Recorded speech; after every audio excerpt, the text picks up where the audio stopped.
خوش آمدید۔ بہار کی تاریخی سرزمین پر آپ کا خیر مقدم ہے۔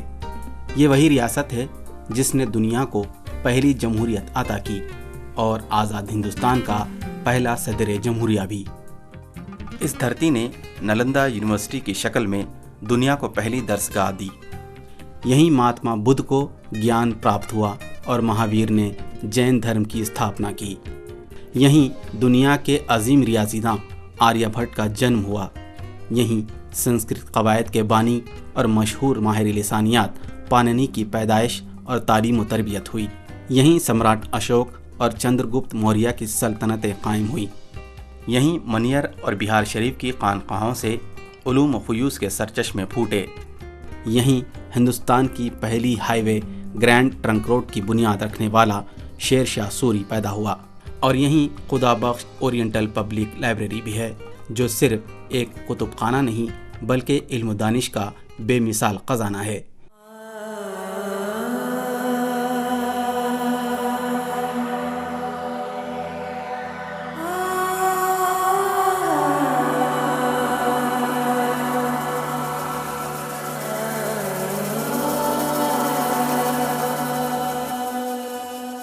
پاٹلی پتر اور عظیم آباد سے لے کر پٹنہ کا سفر کرنے والے قدیم شہر کی تہذیبی اور ثقافتی وراثت کا یہ خوبصورت نمونہ گنگا ندی کے شانت ساحل سے صرف 100 میٹر دور شہر کی خاص شاہراہ اشوک راج پتھ پر واقع ہے۔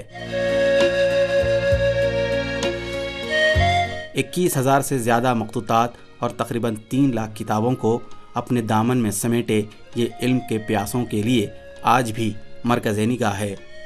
خدا بخش لائبریری کے قیام کی کہانی ایک علم دوست شخص محمد بخش خان سے شروع ہوتی ہے، جنہوں نے صرف ذاتی شوق اور کاوش کے سبب ہزاروں کتابوں اور لگ بھگ 1,500 نادر مخطوطات کا ذخیرہ کیا تھا۔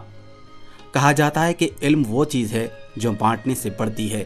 شاید اسی لیے 1876 میں اپنی وفات سے قبل محمد بخش نے یہ سارے مخطوطات بڑے بیٹے خدا بخش کے حوالے کرتے ہوئے یہ وصیت کر دی کہ علم کے اس خزانے کو دھرم، ذات یا بھاشا کی پابندی سے آزاد رکھ کر عام لوگوں کے لیے کھول دیا جائے، اور لائق بیٹے خدا بخش نے ایسا ہی کیا۔ خدا بخش صاحب چھپرا ضلع کے سارن علاقے میں پیدا ہوئے۔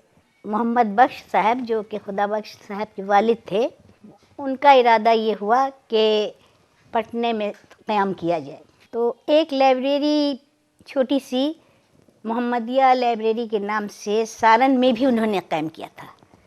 تو وہاں سے ساری کتابیں لے کر پٹنہ آ گئے اور اپنے مکان میں ایک روم میں اس کو لائبریری جیسا بنا کے رکھا۔ اب اس کے بعد جو ہے ان کے دل میں یہ بات تھی کہ ایک اچھی اور بڑی لائبریری قائم ہو اور اسے بہار والوں کے لیے دیا جائے کہ ان کی تعلیم و تربیت اور علم سے دلچسپی بڑھے۔ تو خدا بخش صاحب نے بعد مرنے کے جو ہے اپنے والد کے اس کو یاد کیا، وصیت کو، اور خدا بخش لائبریری کی بنیاد پڑی۔ تو اس وقت خدا بخش لائبریری کے نام سے نہیں تھا بلکہ اورینٹل پبلک لائبریری رکھا گیا تھا نام۔ اسی سال 5 اکتوبر کو پٹنہ کے معزز شہریوں کی موجودگی میں بنگال اور بہار کے گورنر سر چارلس ایلیٹ نے اس لائبریری کا باضابطہ افتتاح کیا اور پھر کارواں چل پڑا۔ لائبریری کے تاحیات سیکریٹری خدا بخش سرکاری ملازم تھے، جن کے پاس سرمایہ تو زیادہ نہیں تھا مگر ذوق و شوق کی بے حد فراوانی تھی۔ سب سے چھوٹے بیٹے مطلب جو ہمارے دادا کے تھے ابو الحسن، وہ جج بنے اور خدا بخش صاحب جج بنے، اور باقی 2 جو بیچ کے بھائی تھے، 4 بھائیوں میں سے وہ ایک رجسٹرار تھے اور ایک اور بھی تھے، وکالت کرتے رہ گئے۔ تو ان سب نے اپنے بڑے بھائی کے بڑی مدد کی، لیکن سب سے بڑی بات یہ تھی کہ ان کی دلچسپی جو تھی وہ عام کتابوں کی طرف نہیں تھی خدا بخش صاحب کی۔ یہ بڑی خوبی کی بات ہے، وہ نایاب اور نادر کتابوں میں دلچسپی لیتے تھے، اور اس سلسلے میں ایک ملازم رکھا تھا، عربی ملازم تھا وہ شہر شہر جاتے تھے، بڑے بڑے جگہوں میں بھی جاتے تھے، وہ بتاتے تھے مالک کو کہ فلاں جگہ ہے، مخطوطات ہے، بہت ہی عمدہ ہے اور کوشش کیجئے اسے خریدا جائے۔ اور پھر جو ہے خدا بخش صاحب اپنے کسی بھائی کو بھیجتے تھے یا خود جاتے تھے، یا پھر وہی ملازم ہوتا تھا جس کے ذریعہ کرسپونڈنس کیے جاتے تھے، بات چیت ہوتی تھی اور وہ اسے خریدتے تھے۔ 1898 میں جب خان بہادر خدا بخش عدالت آصفیہ کے میر مجلس یعنی چیف جسٹس کے عہدے سے سبکدوش ہو کر حیدرآباد سے پٹنہ لوٹے تو بڑھاپے کے سبب ان کی صحت خراب ہو چکی تھی، مگر لائبریری خاصی توانا ہو چکی تھی، یہاں تک کہ 3 اگست 1908 کو جب خدا بخش خان کا انتقال ہوا، اس وقت تک لائبریری میں صرف مخطوطات کی تعداد 4000 سے زیادہ تھی۔ ان کی وفات کے بعد بھی ان کے 2 بیٹوں صلاح الدین خدا بخش اور شہاب الدین خدا بخش نے لائبریری کو فروغ دینا جاری رکھا۔ خدا بخش کی موت 1908 میں ہوئی اور اس کے بعد ان کے صاحبزادے شہاب الدین خدا بخش اس لائبریری کے منتظم رہے۔ ان کے ہی زمانے میں ایک دلچسپ واقعہ یہ ہوا کہ 1911 میں دلی دربار کا انعقاد ہوا اور انگلینڈ کا حکمراں جارج پنجم ہندوستان آیا اور اس کے لیے چند مخطوطات اس لائبریری سے شہاب الدین صاحب لے کر دہلی گئے تھے تاکہ بادشاہ ان کو دیکھ سکے، اور جارج پنجم نے توصیفی کلمات ان مخطوطات کے بارے میں لکھے ہیں۔ شہاب الدین خدا بخش صاحب کے بعد خدا بخش کے خاندان کے کچھ اور لوگ اس لائبریری کے منتظمین کے طور پر رہے۔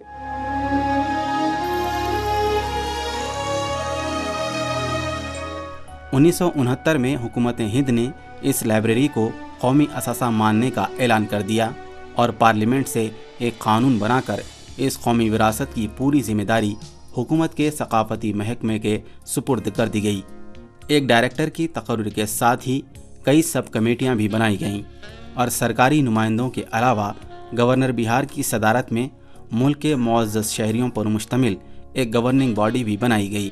لائبریری کے لیے ایک گورننگ بورڈ کی تشکیل کی گئی جس میں بہار کے گورنر بجہت عہدہ چیئرمین ہوتے ہیں، مرکزی اور صوبائی حکومتوں کے نمائندے ہوتے ہیں، اور بہار کے اکاؤنٹنٹ جنرل ہوتے ہیں بجہت عہدہ، اور لائبریری کا جو ڈائریکٹر ہوتا ہے وہ لائبریری کا منتظم اعلیٰ بھی ہوتا ہے اور اس بورڈ کا سیکریٹری یا معتمد بھی ہوتا ہے۔ لائبریری کے پہلے باضابطہ ڈائریکٹر عابد رضا بیدار تھے، جنہوں نے لائبریری کو عہد جدید کے تقاضوں سے ہم آہنگ کرنے کا کام شروع کیا اور یہاں کئی قومی و بین الاقوامی ادبی و ثقافتی پروگرام بھی منعقد کیے۔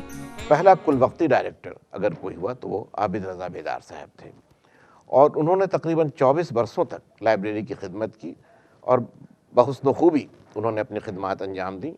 ان کے زمانے میں لائبریری کا کافی اچھا دور رہا، کافی ترقی ہوئی اور ایک جدید شکل، ایک ماڈرن شیپ اس لائبریری کا ابھرنے لگا۔ بیدار صاحب کے زمانے سے آج تک میں نے دیکھا کہ جب بھی میں لائبریری آتا تھا اور دوسرے لوگ بھی جو آتے ہیں، ڈائریکٹر خود وہ گھومتے رہتے تھے اور ریڈر سے پوچھتے تھے تمہیں کس چیز کی ضرورت ہے، بتلاتے تھے، ہم لوگ شرمندہ ہو جاتے تھے اور خود وہ انسٹرکشن دیتے تھے یہ کتاب لا کے دو، ودن منٹس کتاب آ جاتی تھی، اور آج بھی وہی حالت ہے۔ ڈاکٹر بیدار کے بعد ڈاکٹر حبیب الرحمن چغانی اور ڈاکٹر ضیاء الدین انصاری اس لائبریری کے ڈائریکٹر ہوئے، جنہوں نے لائبریری کے وقار اور معیار میں اضافہ کیا، مگر اس کی جدید کاری کا اصل کام موجودہ ڈائریکٹر ڈاکٹر امتیاز احمد کے زمانے میں شروع ہوا۔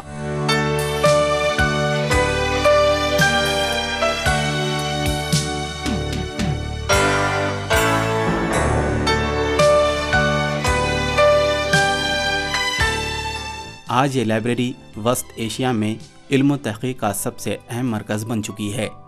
ہزاروں نادر و نایاب مخطوطات اور لاکھوں کتابوں کے علاوہ تقریباً 7000 قلمی تصاویر ہیں جو مغلیہ، راجپوت، ایرانی اور وسط ایشیائی مصوری کے بہترین نمونوں میں شامل کی جا سکتی ہیں۔ کلیکشن کے معاملے میں جنوری کے ہائیڈلبرگ یونیورسٹی کے بعد کوئی اگر کہیں سب سے زیادہ فارسی اور عبری کے مخطوطات ہیں وہ خدا بخش لائبریری ہے۔ بہت سی چیزیں تو یہاں یونیک ہے، اکیلی ہے، اور جہاں تک میرے علم میں ہے یہ شاید دوسری دنیا کی تیسری لائبریری ہے جہاں مخطوطات کا اتنا بڑا ذریعہ ہے۔ پہلی لائبریری مشہد میں ہے، دوسری قم میں، اور تیسری ہندوستان یا ساری دنیا میں ملا لیجیے تو تیسرے نمبر خدا بخش کا لائبریری کا آتا ہے مخطوطات کے نام پر۔ بہت سی کتابوں کے پہلے ایڈیشن جو ہیں وہ بڑی اہمیت رکھتے ہیں۔ مثال کے طور پر میں نذیر احمد پہ کام کر رہا تھا، نذیر احمد کی ناول نگاری پر۔ جو سب سے اہم کتاب ہم کو ملی یہاں وہ ایک پاکستانی کتاب تھی جو ٹائپ میں چھپی ہوئی تھی اور وہ بہت پرانی تھی، ایک زمانے میں لکھی گئی تھی. وہ کتاب ملی جس سے ہم نے کافی اپنے ریسرچ میں مدد ملی. رسالوں کا بڑا اہم رول ہوتا ہے تحقیق میں. فتنہ اور عطر فتنہ، یہ لکھنؤ سے 2 پرچے نکلتے تھے چھوٹے سائز میں. پہلے فتنہ نکلا تھا جو طنز و مزاح کا رسالہ تھا عبدالحلیم شرر صاحب کے زمانے میں، بہت پرانی ہسٹری، اور پھر عطر فتنہ. دونوں کی فائلیں یہاں موجود ہیں، اس پر کام بھی نہیں ہوا ہے. مولانا آزاد کی تحریریں ہیں، سب چیزیں ویسے چھپی ہوئی ہیں، فائلیں بھی چھپی ہوئی ہیں، مگر اوریجنل ہوتا ہے. اب یہاں الہلال اور البلاغ کی پوری فائل، مکمل فائل موجود ہے. اردو کے حوالے سے تو سب سے زیادہ چیزیں ہیں، اس کے بعد ہی فارسی، عربی یا ہسٹری ہے، مگر سب سے زیادہ چیزیں تو اردو ہی کے حوالے سے ہیں.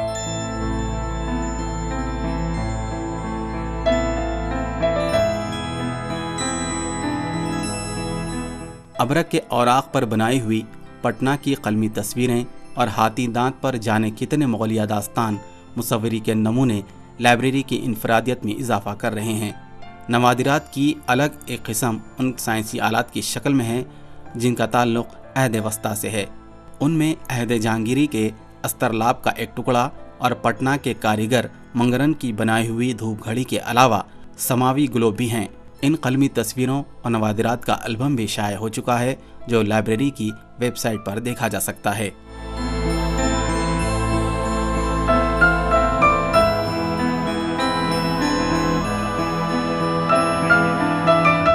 قدامت کے اعتبار سے مخطوطات میں سب سے اہم قرآن مجید کا ایک ورق ہے جو خط کوفی میں ہرن کی کھال پر لکھا گیا ہے. کہا جاتا ہے کہ یہ تحریر حضرت علی کرم اللہ وجہ کی ہے. قرآن مجید کے اور بھی قدیم اور نادر نسخے یہاں موجود ہیں. قرآن مجید کے بہت سارے نسخے یہاں ہیں اور چند ایک اس میں بہت ہی نادر ہیں. مثلاً یہ کہ ایک ورق ہے جس میں سورہ ابراہیم کی چند آیتیں ہیں، خط کوفی میں ہیں، اور یہ ہرن کی کھال پر لکھا ہوا ہے. ایسے نسخے قرآن مجید کے اور جگہوں پر بھی موجود ہیں. رامپور رضا لائبریری میں بھی ہے، لیکن خدا بخش لائبریری میں جو نسخہ موجود ہے وہ تقریباً 9ویں صدی عیسوی کا ہے اور اس کی قدامت اس کو اہم بناتی ہے. اس کے علاوہ یہاں پر قرآن کے ایسے بھی نسخے ہیں جو بہت ہی چھوٹے سائز میں لکھے گئے ہیں. جیسے ایک نسخہ یہاں پر ہے جو 5 centimetre by 3 centimetre کے سائز میں لکھا گیا ہے. ایک نسخہ ہے جو ایک اسکرول کی شکل میں لکھا ہوا ہے، پورے 30 پارے ایک ہی رول پر لکھے ہوئے ہیں. تو یہ سب خطاطی کے اچھے اور عمدہ نمونے ہیں جو اس لائبریری میں محفوظ ہیں. تاریخی اہمیت کے مخطوطات میں تاریخی خاندان تیموریہ سر فہرست ہے، جس میں عہد اکبری کے اہم مصوروں کی بنائی ہوئی 133 تصویریں بھی ہیں. برصغیر ہند و پاک کا یہ پہلا فارسی مخطوطہ ہے جس کا یونیسکو کے میموری آف ورلڈ رجسٹر میں اندراج ہوا ہے. ایک اور مخطوطہ سیرت فیروز شاہی کو بھی میموری آف ورلڈ رجسٹر میں درج کرنے کی تجویز زیر غور ہے. ہندوستان سے اب تک 6 مخطوطات اس میں شامل ہوئی ہیں، لیکن فارسی کی یہ پہلی ہے جیسا کہ ہم نے آپ سے کہا. اور اس کے نتیجے میں 2 اہم باتیں سامنے آئی ہیں. ایک تو یہ کہ اس کی قدر و قیمت کا دنیا کو ایک اندازہ ہوگا. یہ اپنی نوعیت کا واحد مخطوطہ ہے، دنیا میں کہیں اس کی کوئی نقل نہیں ہے، اور اس میں مغلیہ فن مصوری کے کچھ شاہکار ہیں، کچھ ایسی تصویریں ہیں جو کہ بالکل نادر روزگار کہی جا سکتی ہیں.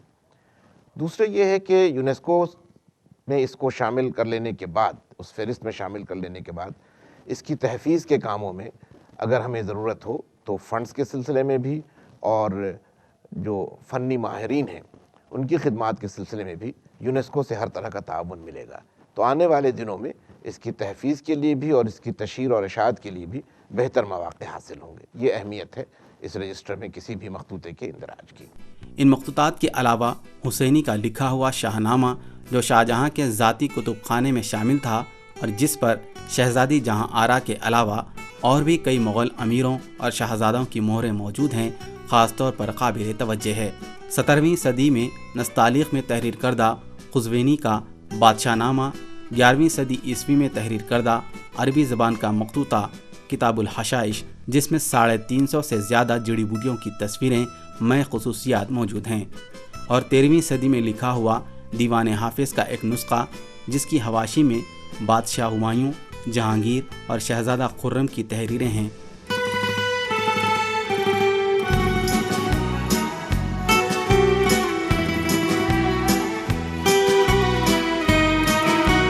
اردو مخطوطات میں سب سے دلچسپ 18ویں صدی میں تحریر کردہ مرقع الملوک کا مصور نسخہ ہے۔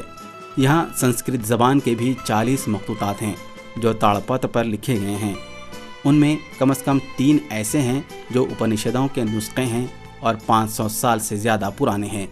میں نے یہاں مینuscript کی جب کیٹلاگ دیکھا گیا مخطوطے کا، تو اس میں نے دیکھا کہ میرے 4 مخطوطے یہاں دستیاب ہیں، جبکہ میں وہاں پہ مولانا آزاد لائبریری میں جو کیٹلاگ پرنٹڈ کیٹلاگ دیکھ کے آیا تھا اس میں ایک ہی مخطوطہ دکھائی دے رہا تھا اس میں جو ملا تھا، لیکن جب میں نے یہاں 4 مخطوطے دیکھے تو چاروں جو ہیں وہ مختلف ہیں۔ تو 2 مخطوطوں سے میں بہرحال یہاں کام کر رہا ہوں، یہاں پہ بہت ہی انہوں نے کوآپریٹ کیا ہے، ہمیں بہت ہی تعاون دیا ہے، جس کی وجہ سے ہمارا یہ کام چل رہا ہے۔ لائبریری میں مطالعے کے لیے آنے والوں میں ہر عمر کے لوگ شامل ہوتے ہیں۔ بزرگ اگر قدیم مخطوطات اور کتابوں کے لیے آتے ہیں تو نوجوان ریسرچ اسکالرز تحقیقی مواد کی فراہمی کے لیے۔ خدا بخش لائبریری کی تصویر میرے دماغ میں اسٹوڈنٹ کے سمے سے ہی تھی، اور اس وقت سے میرا جو سمبندھ لائبریری سے بنا آج تک یہ لگ بھگ 43 سال کا موقع 44 سال کا موقع ہے میرا آج تک یہ سمبندھ بنا ہوا ہے۔ کتنے ڈائریکٹر آئے، سبوں نے مجھے اس لائبریری میں کتاب لینے کی اجازت دی اور میں کتاب پڑھتا گیا اور ریسرچ میں ان کتابوں سے فائدہ اٹھاتا گیا۔ میں نے جب ریسرچ کیا اور لائبریری کو یوز کرنا شروع کیا تو مجھے کئی باتیں ایسی پتہ چلیں کہ لوگ سوچتے تھے کہ یہاں کیول اسلامی اتہاس کے بارے میں ہی سامگری ہے، لیکن بات ایسی نہیں تھی۔ اسلامی اتہاس کے بارے میں یہاں پرچور سامگری ہے، یہ صحیح ہے، لیکن اس کے ساتھ ساتھ یہاں کی لائبریری میں اتنی کتابیں ہیں جن سے ہمیں ہندوستان کے آرتھک اتہاس پر پرکاش پڑتا ہے، اور میں نے ان پرچور سامگریوں کا تھوڑا اپیوگ کیا ہے اور پستکیں پرکاشت کی ہیں، اور مجھے یہ کہنے میں سنکوچ نہیں ہے کہ لوگوں نے میری پستکوں کو مہتو دیا ہے، کیونکہ انہیں لگا کہ میں نے بھارتی اتہاس کے ایک ایسے حصے پر روشنی ڈالی ہے جس کے بارے میں لوگ بہت کم جانتے تھے۔ میں خدا بخش oriental public library Jawahar Lal Nehru university سے آئی ہوں۔ میں وہاں پہ ایم فل کی ریسرچ اسکالر ہوں۔ مجھے دستیاب کرنے تھے کچھ مقالے اور کچھ کتابیں بھی دستیاب کرنی تھیں، اسی تعلق سے میں نے یہاں رابطہ کیا اور کافی مواد مجھے فراہم ہو چکا ہے اپنی ریسرچ کے تعلق سے، اور بھی دیگر چیزیں مجھے دیکھنے کے لیے ملی، پڑھنے کے لیے ملی، جس سے جو میری راہ میں معاون ثابت ہوئی ہیں۔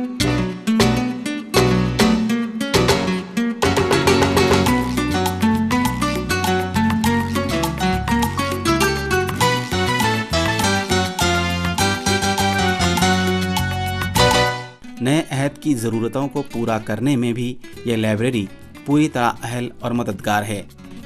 لائبریری کا کرزن ریڈنگ روم جو 1905 میں قائم ہوا تھا، تمام طلباء و طالبات کے لیے سائنس، کمپیوٹر اور کامرس کی کتابیں فراہم کرتا ہے۔